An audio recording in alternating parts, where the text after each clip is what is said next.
കോൺഗ്രസ് നേതൃത്വം ഇപ്പോൾ ഡൽഹിയിലേക്ക് വിളിപ്പിച്ചിരിക്കുന്ന നേതാക്കന്മാരുടെ ഒക്കെ അഭിപ്രായം നിരീക്ഷകർ തിരുവനന്തപുരത്ത് എത്തിയപ്പോൾ തന്നെ തേടിയിരുന്നു എന്നുള്ളതിനാൽ അവരെ അവിടേക്ക് വിളിപ്പിച്ചിരിക്കുന്നത് പുതുതായി ഒരു അഭിപ്രായ സ്വരൂപണത്തിന് വേണ്ടിയാണ് എന്ന് കരുതണ്ട.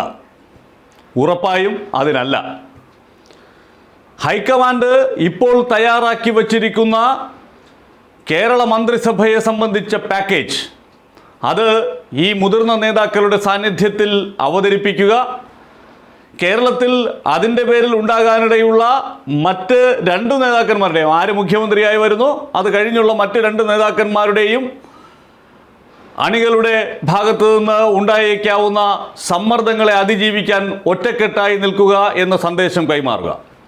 അതാണ് ഇപ്പോഴത്തെ നേതാക്കന്മാരുടെ ഡൽഹിയിലേക്ക് വിളിപ്പിച്ചതിന് പിന്നിലുള്ള ലക്ഷ്യം. ഉറപ്പായും മുഖ്യമന്ത്രിയെ കൂടാതെ, കോൺഗ്രസിൻ്റെ നിയമസഭാ കക്ഷി നേതാവിനെ കൂടാതെ മന്ത്രിസഭയിൽ അംഗങ്ങളാകുന്നവരെ കുറിച്ചുള്ള ധാരണയും ഈ നേതാക്കന്മാരുമായുള്ള ചർച്ചയിൽ ഉണ്ടാകും. കെ.സി. വേണുഗോപാലും രമേശ് ചെന്നിത്തലയും വി.ഡി. സതീശനും പങ്കെടുത്ത ചർച്ചയിൽ ഉരുത്തിരിഞ്ഞ പാക്കേജുകൾ ഈ നേതാക്കന്മാരുടെ കൂടി സാന്നിധ്യത്തിൽ അംഗീകരിച്ച് കേരള ജനതയ്ക്ക് മുന്നിലേക്ക് അവതരിപ്പിക്കുക എന്നതാണ് കോൺഗ്രസ് നേതൃത്വം ലക്ഷ്യമിടുന്നത്. അല്ലാതെ ഇപ്പോൾ കെ. സുധാകരൻ നേരത്തെ തന്നെ അദ്ദേഹത്തിൻ്റെ അഭിപ്രായം എന്താണ് എന്ന് പറഞ്ഞതാണ്. എം.എൽ.എമാരുമായുള്ള കൂടിക്കാഴ്ചയ്ക്കിടയിൽ കെ. മുരളീധരൻ അദ്ദേഹത്തിൻ്റെ അഭിപ്രായം പറഞ്ഞതാണ്. വി.എം. സുധീരൻ അവിടെ എത്തിയ അഭിപ്രായം രേഖപ്പെടുത്തിയതാണ്. എം.എം. ഹസനോട് അഭിപ്രായം തേടിയതാണ്. വർക്കിംഗ് പ്രസിഡന്റുമാർ 3 പേരും നിലവിൽ രണ്ടുപേർ എം എൽ എമാരായതിനാൽ അവരുടെ അഭിപ്രായം തേടിയതാണ്. MP എന്നുള്ള നിലയിൽ ഷാഫി പറമ്പലിൻ്റെ അഭിപ്രായം തേടിയതാണ്. അപ്പോൾ ഈ അവിടേക്ക് എത്തിച്ചേരുന്ന നേതാക്കന്മാരുടെ എല്ലാം അഭിപ്രായം നിരീക്ഷകർ എത്തിയപ്പോൾ തേടുകയും അത് കൃത്യമായി രേഖപ്പെടുത്തി ഹൈക്കമാൻഡിനെ അറിയിക്കുകയും ചെയ്തതാണ്. അതുകൊണ്ട് അവരുടെ ഉള്ളിലിരിപ്പ് എന്താണ് എന്ന് അറിയാനുള്ള ഒരു പുതിയ യത്നം നടത്തേണ്ടതില്ല. തിരുവനന്തപുരത്ത് നിന്ന് വിമാനം കയറി ഡൽഹിയിലെത്തുമ്പോൾ അങ്ങനെ നിലപാട് മാറ്റുന്ന ആളുകളല്ല ഈ പറയുന്ന ഇപ്പോൾ ഡൽഹിയിലേക്ക് വിളിപ്പിച്ചിരിക്കുന്ന ആളുകൾ എന്നുള്ളത് കൊണ്ട് തന്നെ അവരുടെ അഭിപ്രായം തേടുക എന്നതിലുപരി നിലവിൽ ഹൈക്കമാൻഡ് എടുത്തിരിക്കുന്ന തീരുമാനം, ആ തീരുമാനത്തിന് ഇവരുടെ കൂടി സാന്നിധ്യത്തിൽ അംഗീകാരം നേടി കേരളത്തിൽ ഇതിൻ്റെ തുടർ ചലനങ്ങൾ പാർട്ടിയെ ദോഷകരമായി ബാധിക്കില്ല എന്ന് ഉറപ്പാക്കുക എന്നതാണ് കേന്ദ്ര നേതൃത്വത്തിൻ്റെ ലക്ഷ്യം. പല വിധത്തിൽ ഘടകകക്ഷികളുമായുള്ള ചർച്ചകളും ഇപ്പോഴും പുരോഗമിക്കുന്നുണ്ട്.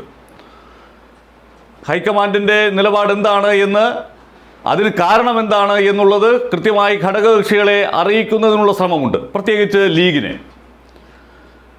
മന്ത്രിമാർ ആരൊക്കെ ആകും എന്നുള്ളതാണ് ഏറ്റവും പ്രധാനപ്പെട്ട കാര്യം. ഇപ്പോൾ ഹൈക്കമാൻഡ് തയ്യാറാക്കി വച്ചിരിക്കുന്ന പട്ടിക പ്രകാരം മന്ത്രിസഭയിലേക്ക് എത്തേണ്ടവർ, അതിനകത്തുള്ള പ്രാതിനിധ്യങ്ങൾ ഉറപ്പാക്കൽ, അതൊക്കെ വിശദമായി ഈ പ്രധാനപ്പെട്ട നേതാക്കന്മാരുടെ സാന്നിധ്യത്തിൽ അവതരിപ്പിക്കും. മറ്റ് 3 നേതാക്കന്മാരും, അതായത് മുഖ്യമന്ത്രി സ്ഥാനത്തേക്ക് മത്സരരംഗത്തുള്ള 3 പേരും, ആ 3 പേരും നേരത്തെ തന്നെ ഹൈക്കമാൻഡുമായി നടത്തിയ വിശദമായ ചർച്ചയിൽ ഇത്തരത്തിൽ സാധ്യതകൾ എന്തൊക്കെയാണ് എന്നുള്ളതിനെക്കുറിച്ച് ചർച്ച ചെയ്തിരുന്നു. അവരുടെ നോമിനികൾ ആരൊക്കെയാകും എന്നുള്ളതിനെക്കുറിച്ച് ചർച്ച ചെയ്തിരുന്നു.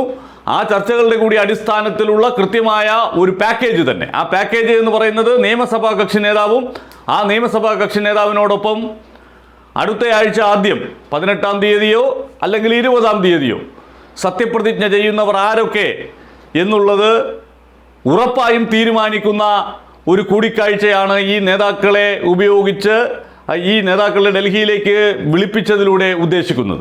അതിനപ്പുറത്തൊന്നുമില്ല. ഇപ്പോൾ ഇവിടെ വാർത്തകൾ പല വിധത്തിൽ സൃഷ്ടിക്കുന്നുണ്ട്.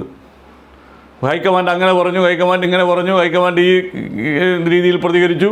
എന്തായാലും അവിടെ പോയ ആ 3 പേർക്കും, ആ ചർച്ചയിലുണ്ടായിരുന്ന ആ 3 പേർക്കും, രാഹുൽ ഗാന്ധിക്കും മല്ലികാർജുന ഖാർഗെയ്ക്കും ഒരുപക്ഷെ പ്രിയങ്ക ഗാന്ധിക്കും സോണിയാഗാന്ധിക്കും മാത്രം അറിയാവുന്നുള്ള ആ ചർച്ചയുടെ വിശദാംശങ്ങൾ, ആ വിശദാംശങ്ങൾ എന്തായാലും വി.ഡി. സതീശൻ പുറത്ത് പറഞ്ഞിട്ടില്ല, കെ.സി. വേണുഗോപാൽ പുറത്ത് പറഞ്ഞിട്ടില്ല, രമേശ് ചെന്നിത്തല പുറത്ത് പറഞ്ഞിട്ടില്ല. അവരോടൊപ്പം നടക്കുന്നവരോട് പോലും അവർ എന്തെങ്കിലും തരത്തിലുള്ള സൂചന നൽകിയിട്ടില്ല എന്നുള്ളതാണ് യാഥാർത്ഥ്യം.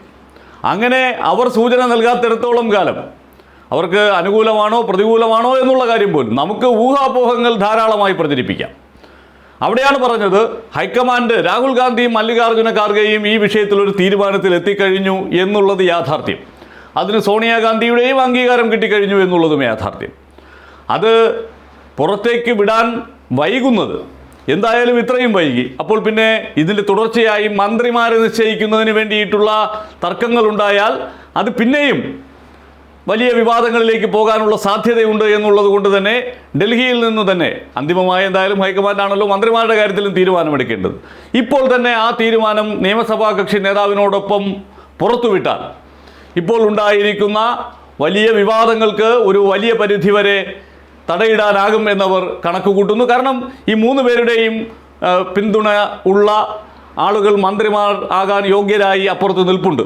അപ്പോൾ അതിൽ ഉള്ളവരെയൊക്കെ ഉൾപ്പെടുത്തി ഒരു സന്തുലിതമായ പാക്കേജ് രൂപപ്പെടുത്തുക, ആ ലക്ഷ്യത്തോടു കൂടി തന്നെയാണ് ഈ പല നേതാക്കളെയും വിളിപ്പിച്ചിട്ടുള്ളതെന്ന് നമുക്കറിയാം. ഇപ്പോൾ പഴയ എ ഗ്രൂപ്പിൻ്റെ സീനിയർ നേതാവായ MLA ആയ തിരുവഞ്ചൂർ രാധാകൃഷ്ണനെ വിളിപ്പിച്ചതിലൂടെ വ്യക്തമാകുന്ന ഒരു കാര്യം അതാണ്. കോൺഗ്രസിൻ്റെ വർക്കിംഗ് പ്രസിഡന്റുമാരായ 3 പേരെയും വിളിപ്പിച്ചതിലൂടെ വ്യക്തമാകുന്ന കാര്യം അതാണ്. ഈ മുതിർന്ന KPCC പ്രസിഡന്റുമാരെ വിളിപ്പിച്ചതിലൂടെ വ്യക്തമാകുന്ന കാര്യം അതാണ്. അവരുടെ അഭിപ്രായത്തിൽ ആരൊക്കെ മന്ത്രിസഭയിലേക്ക് ഉണ്ടാകണം എന്നുള്ള കാര്യം കൂടി പരിഗണിച്ച് നേരത്തെ മറ്റ് 3 പേരുമായി നടത്തിയ ചർച്ചയിൽ ഉരുത്തിരിഞ്ഞ ധാരണകളുടെ പിൻബലത്തിൽ സമഗ്രമായ കോൺഗ്രസിൻ്റെ മന്ത്രിസഭാ പട്ടിക തന്നെ, മുഖ്യമന്ത്രിയും മറ്റ് മന്ത്രിമാരും അടങ്ങുന്ന മന്ത്രിസഭാ പട്ടിക തന്നെ AICC നേതൃത്വം പുറത്തിറക്കും.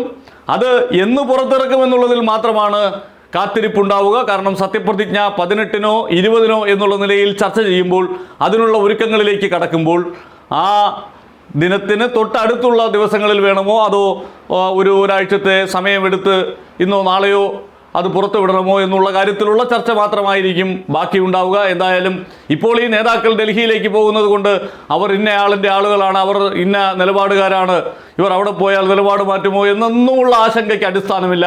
ഇവരെ ആരെയും വിളിപ്പിച്ചിരിക്കുന്നു. എന്തായാലും കെ മുരളീധരൻ പറഞ്ഞതുപോലെ കാലാവസ്ഥയെക്കുറിച്ച് ചർച്ച ചെയ്യാനല്ല, കേരളത്തിലെ സാഹചര്യങ്ങളെക്കുറിച്ച് ചർച്ച ചെയ്യാൻ തന്നെയാണ്. പക്ഷേ ആ ചർച്ച അതൊരു ചർച്ചയുടെ സ്വഭാവമുള്ളതല്ല. അവർ തയ്യാറാക്കിയിരിക്കുന്ന, ഹൈക്കമാൻഡ് തയ്യാറാക്കിയിരിക്കുന്ന പാക്കേജ് ജനങ്ങളുടെ മുന്നിലേക്ക് എത്തിക്കുന്നതിന് വേണ്ടി, പുറത്തുവിടുന്നതിന് മുമ്പ് കൃത്യമായ ഒരു ധാരണ ഉണ്ടാക്കുന്നതിന് വേണ്ടിയാണ്. കേരളത്തിൽ അങ്ങനെ നിയമസഭാ കക്ഷിയെ മറികടന്ന് ഈ റാലിയുടെയും സോഷ്യൽ മീഡിയ ക്യാമ്പയിൻ്റെയും ഭാഗമായ ഒരു നേതാവിനെ തിരഞ്ഞെടുത്താൽ DK ശിവകുമാർ നാളെ രാവിലെ ബംഗളൂരു നഗരത്തിലൂടെ ഒരു മാസ് റാലി നടത്തി എന്നെ മുഖ്യമന്ത്രിയാക്കണമെന്ന് ആവശ്യപ്പെട്ടാൽ കോൺഗ്രസ് ഹൈക്കമാൻഡിന് വഴങ്ങേണ്ടി വരില്ലേ? ഹിമാചൽ പ്രദേശിൽ അടുത്ത വർഷം തെരഞ്ഞെടുപ്പ് നടക്കാനിരിക്കുന്ന ഇടമാണ്. അവസാനത്തെ 1 വർഷമെങ്കിലും എനിക്ക് കിട്ടുന്നെങ്കിൽ കിട്ടിക്കോട്ടെ എന്ന് പറഞ്ഞ് പ്രതിഭ സിംഗ്, അവരുടെ മകൻ വിക്രമാദിത്യ സിംഗ് അവിടുത്തെ മന്ത്രി കൂടിയാണ്, ആളെ കൂട്ടി സിംലയിൽ ഒരു പ്രകടനം നടത്തിയാൽ, അല്ലെങ്കിൽ നേരത്തെ തന്നെ ഭൂപേഷ് വാഗലിനെ പോലെയുള്ള ആളിനെ തടയുന്ന തരത്തിലുള്ള അനുയായികൾ ഉണ്ട് എന്നുള്ളത് ബോധ്യപ്പെടുത്തിയിട്ടുള്ള ആളാണ്, എന്തു സംഭവിക്കും? തെലങ്കാനയിൽ മുഖ്യമന്ത്രി പദം മോഹിച്ചിരുന്ന അവിടുത്തെ പ്രതിപക്ഷ നേതാവായിരുന്ന വിക്രമാർക്കയും മറ്റ് പ്രധാനപ്പെട്ട നേതാക്കളുമൊക്കെ ഇതുപോലെ തങ്ങൾക്ക് അനുകൂലമായ അണികളെ ഉപയോഗിച്ചുള്ള സമ്മർദ്ദവുമായി രംഗത്ത് വന്നാൽ കോൺഗ്രസ് ഹൈക്കമാൻഡിന് അങ്ങനെ ഒരു തീരുമാനമെടുക്കാൻ സാധിക്കുമോ? അവിടെയാണ് പ്രസക്തമായ ചോദ്യമുള്ളത്.